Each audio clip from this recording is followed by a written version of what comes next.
Olá, meus irmãos. Nós vamos seguindo aqui com a nossa aula de EBD.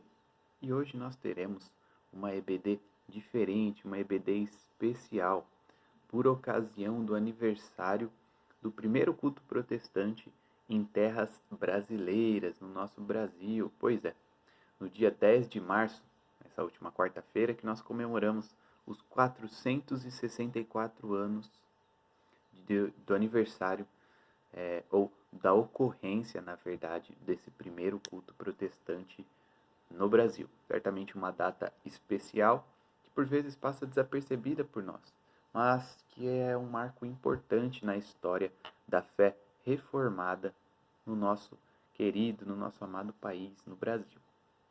Então, vamos analisar aqui, primeiramente, o contexto histórico, quando é que aconteceu isso, e tirarmos algumas lições práticas sobre. Então, vamos analisar aqui o contexto histórico. Nós vemos que o Brasil, descoberto pelos portugueses, colônia de Portugal, acaba recebendo uma grande influência católica. A fé portuguesa era muito marcada por um catolicismo bastante ferrenho. Diz-se ainda que ser português era ser católico. Então, esse catolicismo forte, insistente dos portugueses vem também para o Brasil. Não poderia ser diferente, é claro, né? Mas nós sabemos que o nosso país, assim como já era desde o tratado entre Portugal e Espanha para dividir a América, onde Portugal fica com o Brasil, o nosso país tem dimensões continentais, não é mesmo? Nós vemos ainda hoje como os governantes têm dificuldade, de fato, de conseguir controlar todo o país. Nós vemos aí a questão das fronteiras, por exemplo. Ainda hoje nós temos problemas como estes. Então imaginem lá para o ano de 1557, lá no século XVI, como que esse desafio também não era complicado para os portugueses. Ora, por que digo isso? Porque o controle português sobre o seu novo território, em especial nessa época, era muito precário. Imagine só toda a costa brasileira precisando ser protegida, precisando ser defendida. Certamente os portugueses não conseguiam fazer isso da forma que deveriam ou até mesmo que gostariam. Sendo assim, abre oportunidade para alguns outros países, como foi o caso da França. É aqui que entra na nossa história a França. Nós sabemos ainda que os calvinistas franceses, chamados huguenotes, estavam passando por alguma dificuldade lá na Europa, lá na França. Até mesmo perseguição. Eles não tinham lá a liberdade que gostariam de ter para prestar culto. Então, a gente vê essa França tendo problemas com huguenotes e vindo conquistar ou tentar conquistar um pedacinho da terra brasileira, um pedacinho da terra, na verdade, ainda portuguesa, né? Ainda pertencia a Portugal. Pois bem, então ainda aí no século XVI nós vemos um rapaz que precisa entrar na nossa história, um personagem importante dessa história, o vice-almirante Nicolás Duran de Villegagnon, ou conhecido apenas como seu último sobrenome, Villegagnon. Ele certamente ouviu falar sobre as maravilhosas terras brasileiras, não é? Muito verde, a coisa toda muito bonita, vislumbrante mesmo. Então, é claro, também importante a fertilidade do solo, as riquezas naturais que Portugal havia encontrado. Então, certamente ele se empolga e quer vir ao Brasil conquistar um pedacinho aí de terra. Então, ele consegue o apoio do almirante Gaspar de Coligny, o grande auxiliador de Villegagnon, aquele camarada que a gente pode dizer desenrola o meio de campo. Esse Coligny era próximo, se podemos até dizer, tinha amizade com o rei Henrique II, rei da França. E aí, nesse contato, ele consegue 2 navios com alimentação suficiente. Devemos lembrar que é ainda, claro, uma grande distância, mas que parecia ainda maior, Neste tempo, uma viagem feita a barco com grandes sacrifícios, consegue então esses barcos, esses navios, na verdade, com alimentação necessária, com artilharia, e ainda consegue uma quantia em dinheiro, 10.000 francos. E assim, Villegagnon parte para o Brasil, vem para as nossas terras. Ele chega então em 1555 com 400 homens. A grande dificuldade é que nessa primeira expedição, Villegagnon não teve o cuidado de selecionar os homens que acompanhariam a ele. E então, alguns meses após a chegada, já temos problemas. Vários expedicionários, eles conspiram contra Villegagnon, e aí a coisa não fica legal, não é boa. Temos alguns presos e até mesmo alguns mortos, esses homens que conspiraram contra Villegagnon. Então, ele entende que o que já deveria ter feito antes, não é? Aprendeu com o erro. Ele passa a desejar alguns colonos com valores mais sólidos. Ora, para quem é que ele poderia pedir ajuda? Para quem é que ele poderia pedir socorro de que enviasse colonos com valores mais sólidos? Ele escreve para Genebra, para a igreja de Calvino. E aí nós vemos aí o entrelaçar da história. E aqui em especial a chegada da fé reformada sob a influência de Calvino aqui para o Brasil. Se Genebra parece tão distante do Brasil hoje, imagine como estava dizendo na antiguidade, não é? Com viagens feitas a navio. Todavia, Calvino manda alguns homens. Ele manda, na verdade, 14 pessoas, entre as quais 2 pastores. Nós temos 2 pastores vindo aí para o Novo Mundo, para terras brasileiras, enviados pelo próprio Calvino, pela igreja de Calvino. E aí então o almirante Coligny consegue aí uma segunda expedição para Villegagnon, mais 300, por volta de 300 homens e 3 navios. Muito bem, nós vemos então que Villegagnon pede a ajuda de alguns cristãos reformados ou evangélicos. E aí nós vemos um princípio de ecumenismo. Ora, o que é isso? O que essa palavra quer dizer? Ecumenismo podemos definir como uma tentativa de juntar a fé reformada evangélica com a católica em seus pontos comuns. E então essas duas linhas de pensamento chegariam a esse ponto comum para caminharem juntas. Vemos aí um começo, uma tentativa de ecumenismo nessa chamada também de França Antártica. É uma pequena ilha conquistada ali por Villegagnon na costa do que ainda seria o Rio de Janeiro. Então, essa chamada França Antártica seria uma experiência inédita. Nós sabemos que o século XVI é marcado por vários embates entre católicos e protestantes. Mas a intenção ali, ao menos inicialmente, é que estes conseguissem viver juntos, todos com a liberdade da sua fé nessa pequena ilha, nesse novo mundo recém-descoberto. Muito bem, então nós vemos que esses pastores que chegam, Richier e Chartier, têm como objetivos principais, podemos elencar assim, implementar a fé reformada entre os franceses. Lembremos, já estavam aqui, já haviam chegado com Villegagnon, e também evangelizar os indígenas. Muito bem, estes homens tinham então essa intenção, chegados lá da igreja de Genebra, esse grupo enviados pela igreja de Genebra, esses huguenotes tinham essa intenção, evangelizar os franceses e também os indígenas aqui da terra brasileira. Esses 14 huguenotes que chegam, entre eles os pastores Richier e Chartier, eles finalmente celebram aí o primeiro culto protestante. Claro, os pastores ordenados, né? Richier e Chartier, eles celebram esse primeiro culto em terras brasileiras. Quem sabe seja até o primeiro culto nas Américas, no dia 10 de março de 1557. um marco muito importante na nossa história. E aí, os registros nos contam que a pregação se baseou no Salmo 27, versículo 4, que eu lerei para os irmãos, diz assim: Uma coisa peço ao Senhor e a buscarei, que eu possa morar na casa do Senhor todos os dias da minha vida, para contemplar a beleza do Senhor e meditar no seu templo.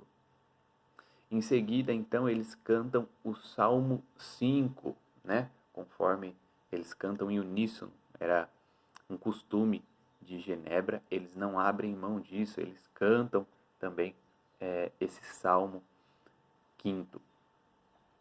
E aí, no começo de toda essa história, essa chegada dos huguenotes, que são os calvinistas franceses, Villegagnon participa do momento da ceia. Ele parece, inclusive, ele se mostra muito simpático aos recém-chegados. Veja, claro, ele mesmo havia convidado, havia chamado estes homens a virem para aquela pequena ilha, para fazer parte dessa colonização. E ele parece, de fato, muito simpático. A história até conta uma grande oração com alguma pesquisa. Os irmãos conseguem facilmente encontrar isso, a oração. E ele parece, de fato, um homem piedoso. Ele se mostra um homem piedoso, crente, verdadeiro. Mas, em pouco tempo, ele começa, aliás, a divergir sobre algumas questões doutrinárias, em especial quanto à celebração da ceia do Senhor. Nós sabemos a diferença entre a celebração reformada e a celebração católica. Temos várias diferenças também doutrinárias. Então, Villegagnon começa a bater nesse ponto, a bater nessa tecla, e a simpatia inicial de Villegagnon para com esses homens começa a mudar. E então ele toma até mesmo algumas providências, começa a proibir o culto na ilha. Veja, ele havia chamado os huguenotes, mas a partir de algum tempo, com essas novas ações, essas novas atitudes, ele começa a proibir os cultos. E aí começa logo em seguida, depois da proibição dos cultos, a proibir as reuniões de oração que esses homens faziam todos os dias da semana, exceto no domingo, que seria exclusivo então para o culto. Pois bem, e aí não demora muito, após essas proibições, para que Villegagnon venha atrair esses protestantes e, de fato, mais ferrenhamente perseguir os huguenotes. E aí, então, ele recebe um apelido interessante. Ele começa a ser chamado como o Caim das Américas. E a gente vai ver por que é que ele recebe esse nome. Nós temos, então, aqui uma grande virada na história. Esse vice-almirante, Villegagnon, tem um relacionamento curto, né? Ele já começa, então, a perseguir os huguenotes. Ele, então, expulsa esses homens da ilha. Eles devem ir para o continente. Veja, lembremos que o continente era dominado pelos indígenas. Então, ainda tinha toda aquela dúvida se poderiam se achegar, que indígenas eram esses, como eles seriam recebidos. Então, ele expulsa os cristãos, os protestantes da ilha, e os manda para o continente. Então, esses homens são obrigados a voltar para a Europa, são enviados de volta para a Europa. Mas, vendo a precariedade da embarcação que os levaria de volta, deste navio que os fariam retornar à sua pátria, 5 dos calvinistas se propõem ou decidem voltar à terra firme. Eles dizem: não, nós não iremos, nós continuaremos por aqui, ficaremos aqui no continente. E, na verdade, eles são acusados pelo comandante de serem, inclusive, traidores e espiões. As coisas começam a ficar muito feias para os huguenotes que vieram aqui para o Brasil. Então, eles são presos e recebe um questionário sobre pontos teológicos, tendo poucas horas para responder, por volta de 12 horas.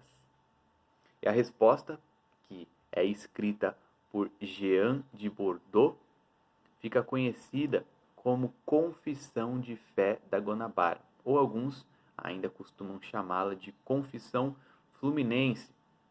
Os outros signatários, né, aqueles que assinaram concordando com esse escrito, foram Pierre Bourdon e Mathieu Verneau.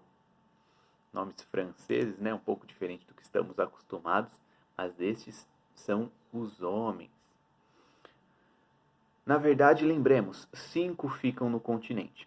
3 assinam essa confissão de fé, mas um deles, André Lafon, ele vacila nas suas convicções. Ele prefere não assinar, ele no fim das contas, aliás, não concorda com, certamente pela pressão vivida ali, era certeza de morte concordar com essa confissão de fé. Então, ele é poupado, muito possivelmente também por ser o único alfaiate lá nessa colônia. Então, Lafon, ele é poupado, mas Bourdon e Vernois, eles são executados. Primeiro encarcerados e então são executados.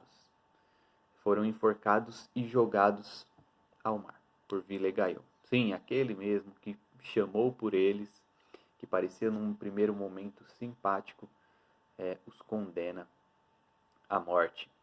Veja, eu disse que haviam 4 que ficaram no continente.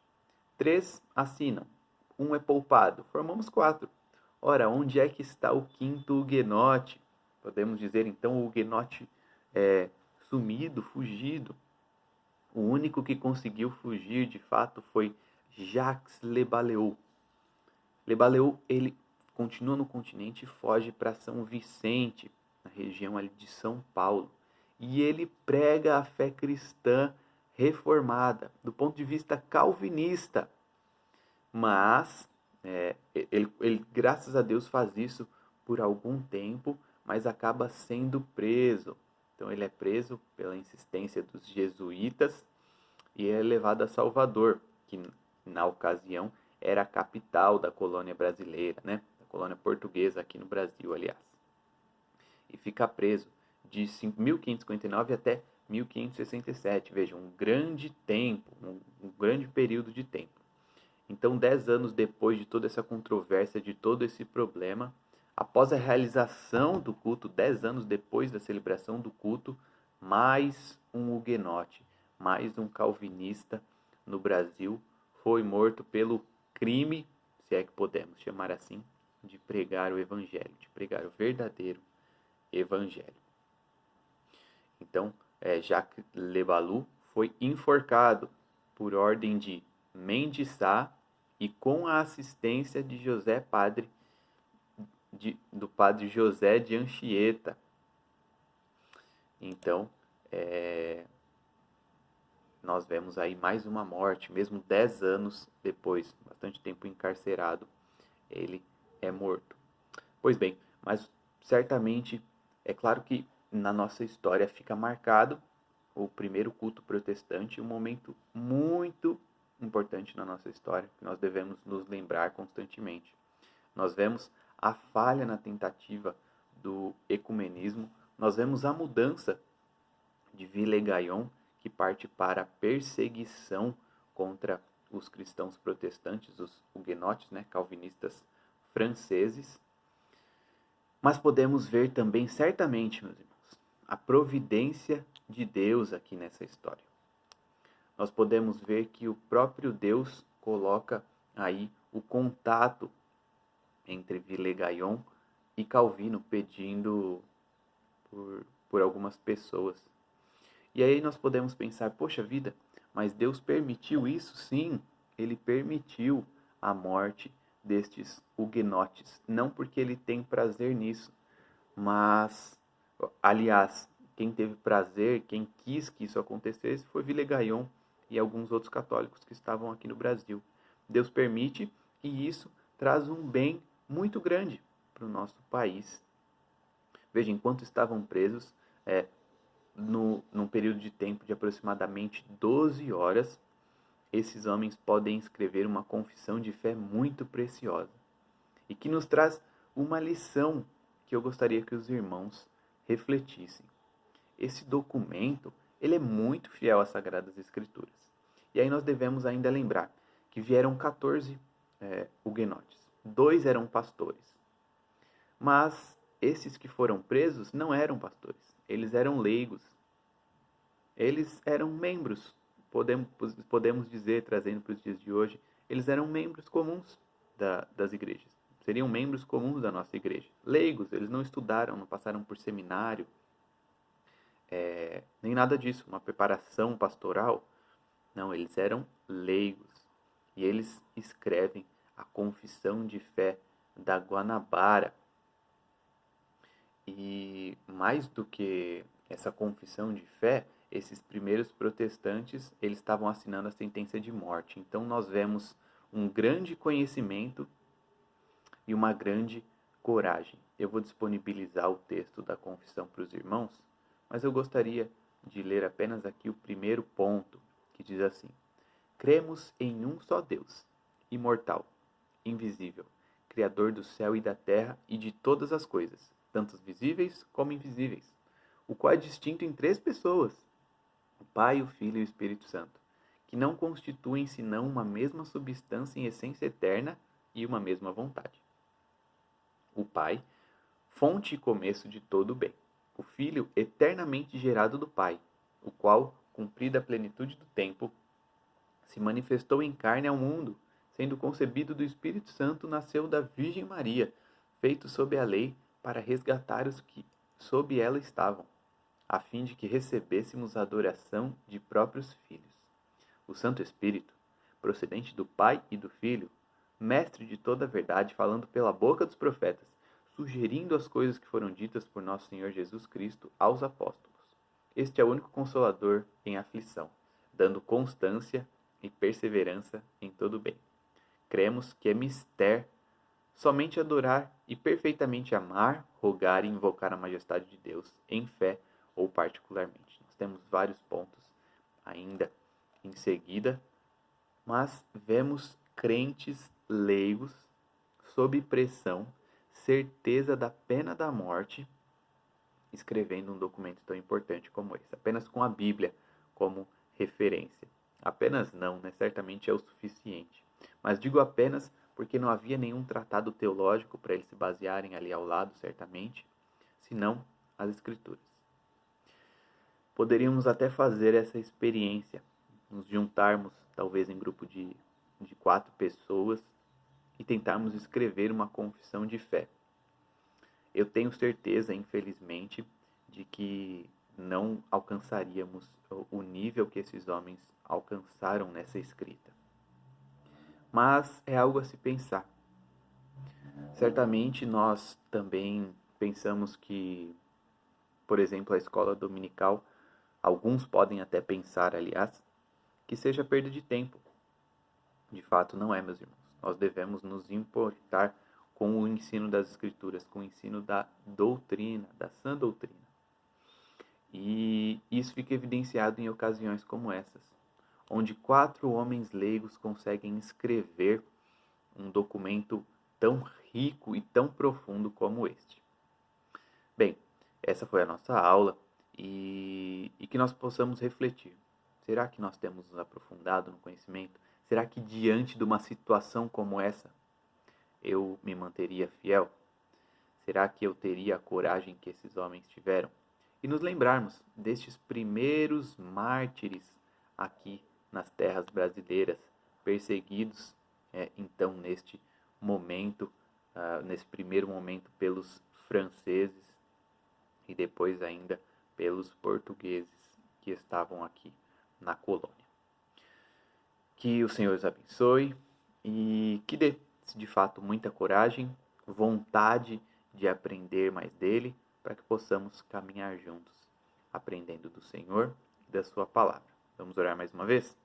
Pai, nós te agradecemos pela história que ouvimos agora e porque podemos observar a sua providência, cuidando dessa história, porque o Senhor é o Senhor de toda a história, Pai. Nós te agradecemos porque também o Senhor é misericordioso e cuida dos seus. Obrigado porque podemos olhar para essa história e encontrar motivos de agradecer, encontrar desafios também. Pai, nos dá a coragem que foi necessária a estes homens, que certamente só puderam encontrar por meio da tua misericórdia, do teu poder. Nós pedimos também vontade de aprender mais da tua palavra, para que estejamos preparados para dar razão da nossa fé a todo e qualquer momento, Pai. Nós te agradecemos por mais este aniversário de culto protestante no Brasil e que saibamos dar valor para o nosso culto, o culto que nós prestamos a Ti, na verdade é Teu. Pedimos isso não porque mereçamos, mas por causa da Tua graça, por causa dos méritos de Cristo lá na cruz. No nome de quem oramos. Amém.